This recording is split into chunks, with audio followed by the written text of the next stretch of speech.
you very much for coming along once again this evening. This evening we're going to look at a very interesting intersection between land-based problems and rising sea level. It's the interface between land and sea.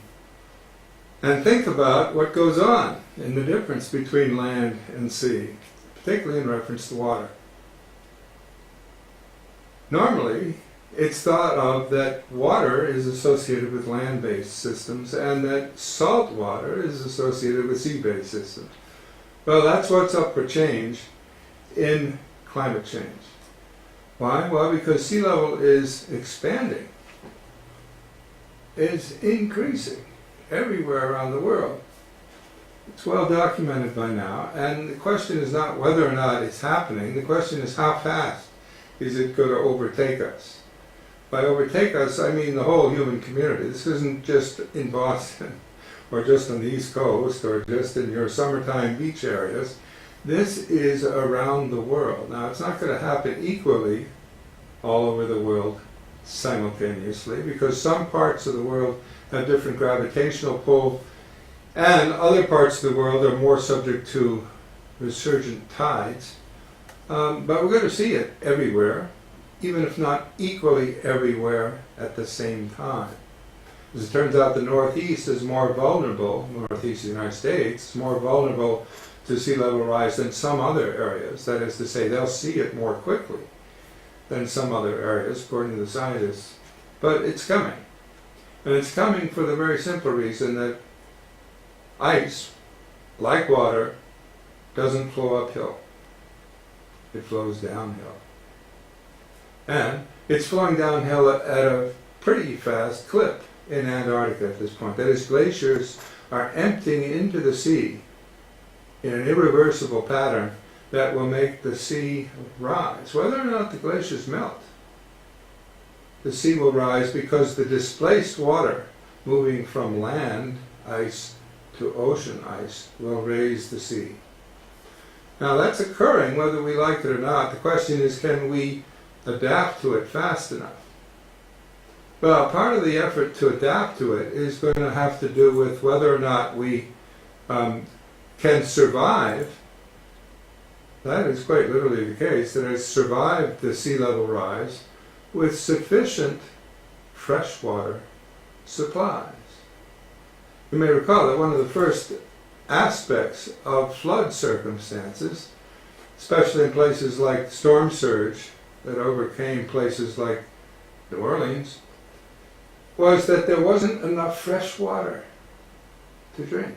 The first thing that had to be distributed was bottled water to those in an emergency situation. So this relationship between fresh water and salt water is crucial at a time of changing climate. And what we want to look at today is the fact that our freshwater supplies may start to be compromised.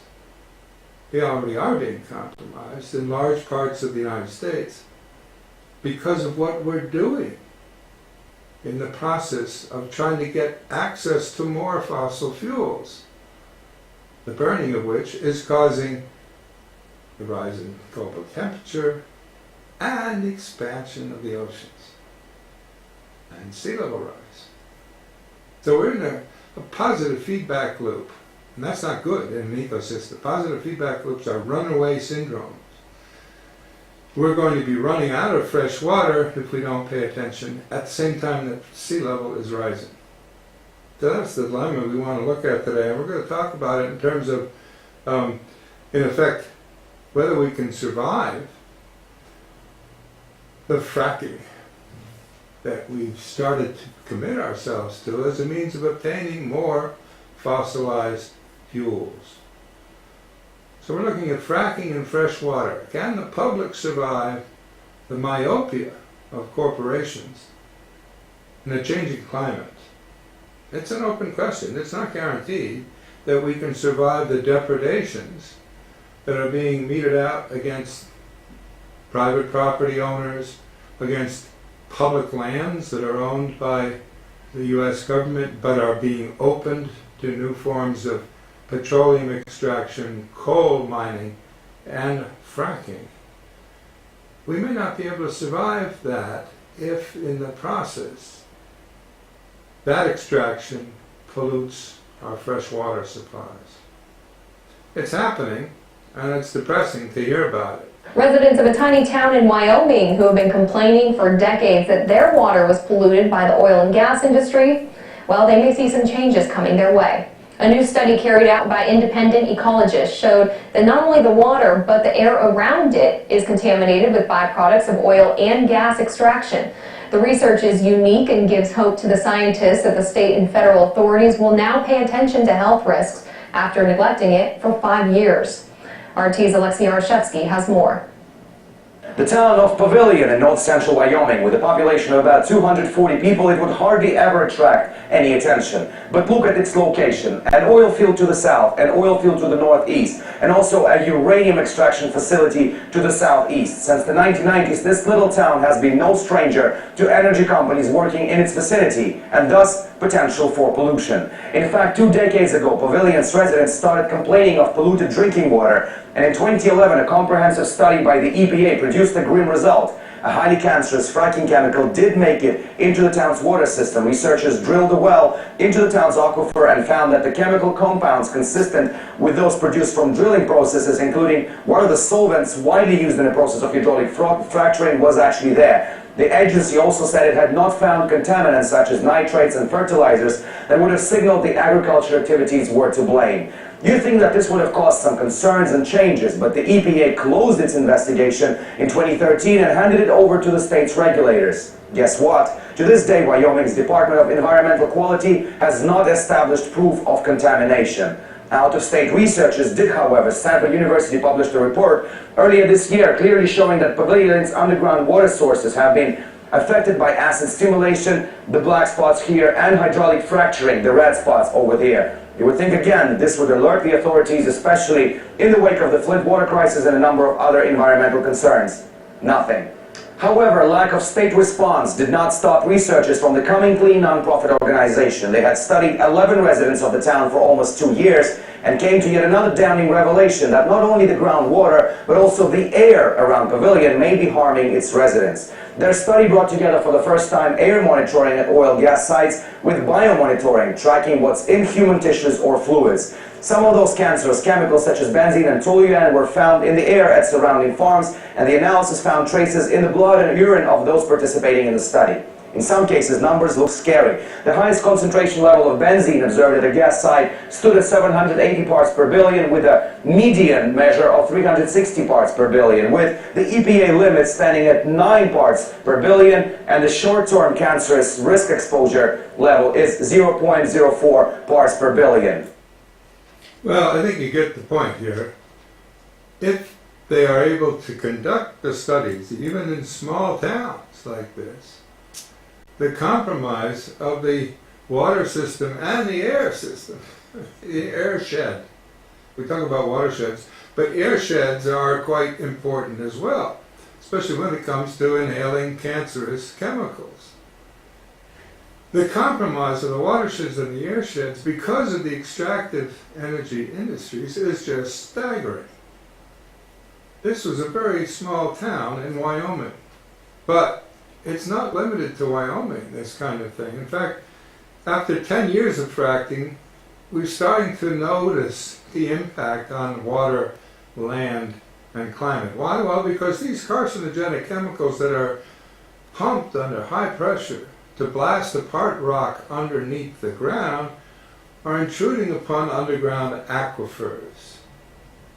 Those aquifers are being poisoned, and doubly problematic is the fact that when the gas and oil is forced out, the cancerous chemicals come to the surface and are stored as wastewater at the surface level. Okay, what happens to the wastewater? Well, look outside in a heavy rainstorm and ask yourself, if wastewater is stored in open ponds, where do you think it's going to go? Well, it's going to go into the stream system, and everything flows downhill. This has been the subject of many a study now, and is even the subject of a movie. Take a look. Yes, well, we turn now to another story about water. New evidence has emerged possibly linking natural gas drilling to groundwater contamination. ProPublica reports federal officials in Wyoming have found that at least 3 water wells contain chemicals used in the natural gas drilling process of hydraulic fracturing. The Wyoming study marks the first time the Environmental Protection Agency has undertaken its own water analysis in response to complaints of contamination in drilling areas. Residents in Pavilion, Wyoming have complained for years that their water wells turned sour and reeked of fuel vapors shortly after drilling took place nearby. ProPublica reports precise details about the nature and cause of the contamination have been difficult for scientists to collect, in part because the identity of the chemicals used by the gas industry for drilling and fracturing are protected as trade secrets. Gas drilling companies such as Halliburton say the gas drilling technique known as hydraulic fracturing or fracking is safe. But opponents contend it pollutes groundwater with dangerous substances. Here in New York, many politicians and residents have expressed concern that natural gas drilling in upstate and in Pennsylvania could contaminate New York City's drinking water supplies. In a moment, we'll be joined by reporter Abraham Lustgarten of ProPublica, who's been closely tracking the story. But first, I want to play an excerpt from a new documentary called Split Estate by Deborah Anderson. The documentary examines the impact the oil and gas drilling boom has had in the Rocky Mountain West. This part deals with Garfield County, Colorado. In 2004, some residents in Garfield County began to complain that they were getting sick as a result of the drilling activities in their neighborhoods. A young woman from Silt, Laura Amos, was one of the earliest and loudest voices. As everyone in this room probably knows, my groundwater has been contaminated with methane, Williamsburg gas. There are a lot of people in this room with contamination and pollution issues. So who then is responsible to me for that loss of my welfare if it's not you, the Gas Commission? If a well is drilled next to your residence or near your residence within the legal setbacks, and there's a perceived or real impact on your property value, we don't address that. In 2001, gas wells were drilled using the fracking technique a mere 500 feet from the Amos home. Underground, the drilling breached their water well, causing their drinking water to fill with gray sediment and fizz like soda pop. The Colorado Oil and Gas Conservation Commission tested the water well and found methane, but said it was safe. But they warned the Amoses to keep a window open so the methane gas wouldn't build up and cause an explosion in their home. Oh, okay. It's safe. But keep a window open, especially in cold weather, because this might build up, right, and cause an explosion. But safe, right? Oh my goodness, this is unbelievable. Now, Josh Fox has actually objected about this for years and pointed out that the EPA is complicit in this, especially under the Obama administration. Actually, it's a very interesting thing. He was interviewed on Fox Business pointing this out, and he got to the point of actually disagreeing with the host, and he was thrown off the show. And now this, from the EPA, quoting from their report on fracking. Okay, that's getting oil and gas from deep underground. Here's what they said. We did not find evidence that these mechanisms have led to widespread systemic impacts on drinking water. Join me now, Josh Fox. He's the director and the producer of the anti-fracking documentary Gasland. Now, I took that as the conclusion of the EPA report. Well, hold on a second. That's what I took as the conclusion. You disagree with it, correct? Well, absolutely. In fact, the EPA issued something of a retraction of that statement this weekend because it led to a lot of false reporting on the subject. What we're actually seeing here is a pattern within the Obama administration, specifically with regards to fracking and the EPA, which is that when you see a scientific report, now this report is 1,000 pages long. Nobody expects everyone over the weekend to have read the entire thing. But within the report is actually really damning evidence evidence about fracking contaminating wastewater in Pennsylvania, Wasn't Texas, and that the Colorado. actual Now, let way me that finish. wait, wasn't that the actual way that fracking was conducted? It was mistaken in how fracking was done, as opposed to the whole no, process absolutely not. itself. What this report says is that fracking contaminates wastewater. Now, groundwater, not wastewater, groundwater. What the EPA does, however, time and time again, Not aquifers. yes, aquifers. What the EPA has done time and time again on this issue is issue a scientific report which has actual science in it, and then slap on the top of it a press release or a statement that says, "Oh, nothing really to see here." We saw this in 2012 in Dimmock, Pennsylvania. Okay, Now, hold on a second. You want me to get my point out? Why would the EPA, which I thought was definitely anti-fracking, they don't That's want a you to great question. frack. Why would they come out with a 1,300-page report which concludes we did not find evidence that these mechanisms This investigation started in 2010 at the behest of Congress and the behest of citizens. What we've seen since the Obama administration in 2012 embraced fracking as national policy and wants to expand fracking is that they are dialing back all of these investigations which started much, much earlier in the administration when the administration didn't know what their position was. So what you have is I know this for a fact. Look, You think the administration wants to frack? Yes, absolutely they do. This fracking policy is squarely on the shoulders of the Obama administration. For the past 3 years, I have investigated. For the past 3 years, I have investigated Obama administration's EPA and watched them time after time after time betray their own science. What you're seeing is a very deeply divided EPA, an EPA which has scientists in the field who are going out there and they are investigating this issue and they're coming back with evidence that fracking contaminates groundwater. And then over and over again, the head office, the PR office, it issues press releases that says, "Oh, actually, nothing to see here." We saw this in Dimmock in 2012. Well, you can see, in fact, you do call up the interview and look at it, because there's a scathing review about the EPA's mishandling of that information by its science advisors. They point out that the agency is making a huge mistake in trying to downplay the fracking. This is in the Obama administration, but it hasn't gotten any better under the current administration with the president and his leader of EPA, who is well known as a leader of the effort to challenge all kinds of science, not just climate science, but all kinds of science in the investigation of our environment. This is getting some recent attention because it is denial of climate change problems. But let's look at this whole issue as a question of corporate influence on the whole political process, Obama and Trump. Is fracking part of the American dream or the nightmare? Well, people like Danny Yergin say that shale gas is the answer. And he's supposed to be a big authority. Take a look.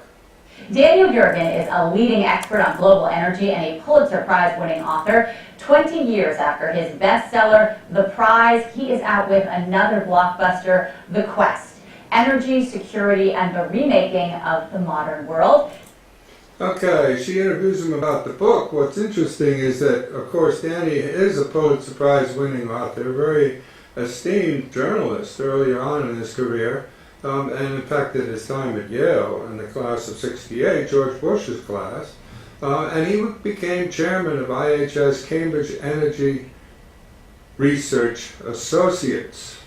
It's very important to understand this. In his quest, he's, in effect, putting forward the notion that the real quest is for energy. And he sees, in fact, that fracking is a great way forward. He's actually said this in interviews. Shale gas fracking, biggest energy innovation so far this century. Take a look.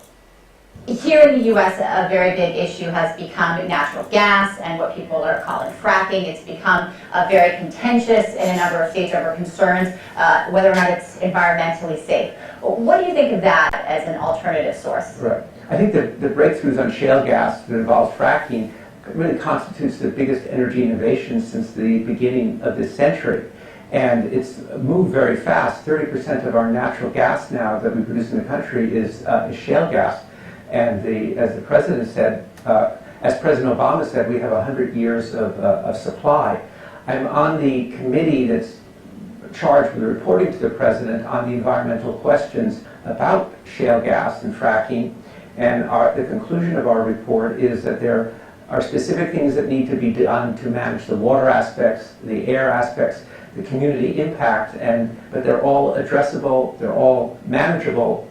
We need to operate at best practices, and if we do produce, as we can, shale gas in an environmentally sound and responsible way, then this is a very great benefit to our country. Here in the U.S., a very big issue has become natural gas. And Okay, I won't repeat it, although you should listen to it again and again, because the ventriloquism involved in this is pretty extraordinary. Basically, he's on the committee advising the President Obama, about this and saying, yeah, go ahead, but let's look at the logic of how he's putting forward the case.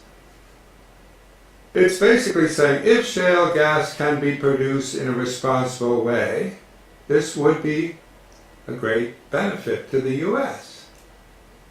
Okay, that's in effect saying if there were no problems with it, there would be no problems with it. But every single study done by independent scientists has proved that there are problems with it, especially in its impact on fresh water supplies. The question is not just if it can be produced in a responsible way, as he puts it. If shale gas can be produced in a responsible way, the real question is, will it be produced in a responsible way? And every single case of every single extraction in every branch of fossil fuels, whether it's coal or oil or natural gas, has proved that even if it can be produced in a responsible way, it never has been and is not likely to be.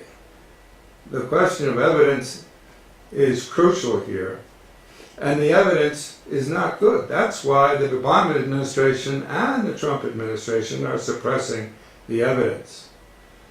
Take a look. It's a lot closer than Wyoming. It's the Marcellus Shale here in New York that has a direct impact on the water supplies of cities like New York City that are in fact going to be facing sea level rise questions. In fact, it's not far from us in Boston. Take a look at the way the public looks at it. It's extraordinary. Fracking is a form of natural gas drilling, an alternative to oil gas. Oil gas drilling, bring it down to small towns, so everybody's running. People turn on the lights and the joints, making sure water goes into the pipe, the pipe into the ground. The pressure grinds station 7,000 feet down. The cracks release the gas that powers the town. That well's fracked, yeah, totally fracked. There's more in the water than just H2O. Toxic chemicals help to make the fluid flow. With names like benzene and formaldehyde, you better keep it far away from the water supply. The drillers say the fishes are a mile below. The groundwater comes into American homes, but don't tell it to the residents of Summer Wayo. That water's fracked. You're talking benzene. The fracking's going on. All this fracking going on. I think we need some facts to come to light. I know we want energy, but nothing ever comes for free. I think my water's on fire tonight.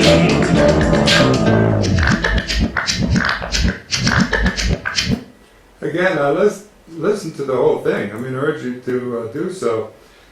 Those of us who are being inundated from the sea, as we are in Boston here, and have tidal floods of downtown water supplies and downtown streets, are going to be concerned about fresh water coming to us over land, especially if it's been flooded into rivers and streams from wastewater ponds. We need to keep an eye on this. The rising threat of sea level hits home in Boston, but we haven't started to think about what's flowing toward the sea in the rivers, and we need to start doing that. Fracking and fresh water, can the public survive the myopia of the profit-seeking corporations in a changing climate? Everything's changing at once, and we need a new kind of alliance between citizens and scientists.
Chomsky. You're watching Cambridge Community TV.